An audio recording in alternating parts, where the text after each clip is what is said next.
Hey guys, today I'm going to tell you how to fix this person is unavailable on Messenger.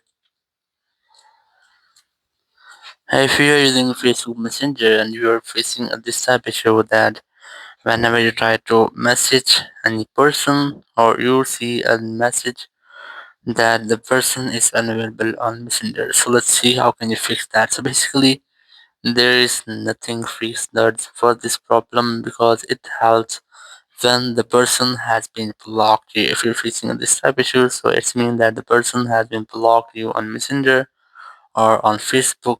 If you want to make any contact with this person or if you want to message him on Facebook or Messenger, so you have a simple way. You just have to try to contact with that person and request them to unblock you. Once the person has been unblocked, you can easily chat them on Messenger using the Messenger app or using the same account.